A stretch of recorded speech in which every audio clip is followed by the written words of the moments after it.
Ram Ram. पूर्वांचलनामा Bhojpuri channel में आप सबके स्वागत बा। हम हई शक्ति प्रकाश श्रीवास्तव और आप देख रहल बानी कार्यक्रम मतलब के बात। दरक रहल बा अब नौका गठबंधन के गांठ। केंद्र के सत्ता से बीजेपी के हटावे खातिर साल भर पहले देश के सगरो विपक्षी दल मिल के एगो गठबंधन बनौले रहल लोग। ओकर नाम ओजनी धराइल रहे INDIA, मतलब Indian national democratic inclusive alliance. एकर पहला बैठक पटना में कइल गइल रहे। बिहार के पटना से एकर शुरुआत कइले के बेजुनी मतलब रहे, काहे से कि यह गठबंधन के बनौला में बिहार के मुख्यमंत्री आज जनता दल यूनाइटेड के नेता नीतीश कुमार के बड़बर योगदान रहे। वह शुरू में एकरा खातिर दिल्ली आ जाके विपक्षी नेताओं से न खाली मुलाकात कइने बल्कि बीजेपी के भय दिखा के जे नाही तैयार रहे वहू के तैयार कइले रहने। लेकिन आजकल जह तरह से उत्तर प्रदेश, बिहार, पंजाब और पश्चिम बंगाल के सियासी गलियारन से खबर आ रहल बा, उसे तो यह लगता कि अपने सियासी मुकाम ले पहुँचले से पहले ही यह नौका गठबंधन के गांठ दर के लागल बा। हालांकि यहाँ सोच इहो बा कि पटना में भइल गठबंधन के पहला बैठक में ही सगरो घटक दलन के प्रेशर पॉलिटिक्स के भावना लौके लागल रहे। याद करी, आम आदमी पार्टी दिल्ली में अपने सियासी गुणागणित के चलते कांग्रेस से मदद पावे खातिर ओजुनी जौन प्रेसवार्ता आयोजित भइल रहे ओमे शामिल नहीं भइल रहे।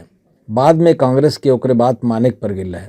इतने नहीं, 3-4 गो बैठकन के बादो आपसी खिस्तान के चलते आज ले गठबंधन के संयोजक तक नहीं बनावल जा सकल।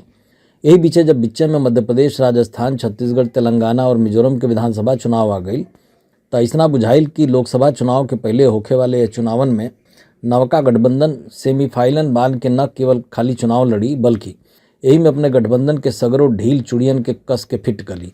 लेकिन चुनाव के पार्टियन के बीचे सीट शेयरिंग के मामला जब आयल तो कांग्रेस पार्टी भाजी मार गई। मध्य प्रदेश चुनाव में तो समाजवादी पार्टी सुप्रीमो अखिलेश यादव के यहाँ तक कहे पड़ गई कि जैसन मध्य प्रदेश में कांग्रेस व्यवहार कर रही बा वैसने व्यवहार ओकरे साथे उत्तर प्रदेश में हुई। देश में लोकसभा सीटन के मामला में सबसे ढेर 80 सीट वाले यूपी में सपा के ई रवैया गठबंधन के घटक दलन के भविष्य खातिर ठीक नहीं बा। हालांकि अभी लोकसभा चुनाव के कोनो डेट नहीं आई, लेकिन जिस तरह से सपा प्रदेश में अपने उम्मीदवारन के नाम फाइनल कर रही बा, एक साथे साथे सहयोगी रालोद आदि के भी सीटन के फाइनल कर रहल बा, उसे ही अंदाजा लगावल जा सकेला कि गठबंधन के सबसे बड़की पार्टी कांग्रेस के लेके क्षेत्रीय पार्टियन के हाल ठीक नहीं खे, आई ओकरे भविष्य खातिर ठीक नहीं खे। यूपी में सपा के तर्ज पर पश्चिम बंगाल में तृणमूल कांग्रेस सुप्रीमो और मुख्यमंत्री ममता बनर्जी तो एक कदम और ही आगे बढ़ के अकेले चुनाव लड़े के ऐलानों को दहली। पंजाब में मुख्यमंत्री भगवंत मान और बिहार में जनता दल यूनाइटेड सुप्रीमो और मुख्यमंत्री नीतीश कुमार भी गठबंधन के लेके बहुत उत्साहित नइखे लागत। नीतीश तो पाले बदल रहे, लेकिन यही के राजनीति कहल जाला। यहाँ सब कुछ जायज बा, संभव बा जे एहू में कुछ सांच हो जाए, लेकिन सब कुछ पहले लेखा ठीक हो जाए एकर उम्मीद बहुत कम बा। आज के कार्यक्रम में बस इतना ही। फिर आपसे मुलाकात हुई यही समय यही चैनल पर। तब तक खातिर राम राम।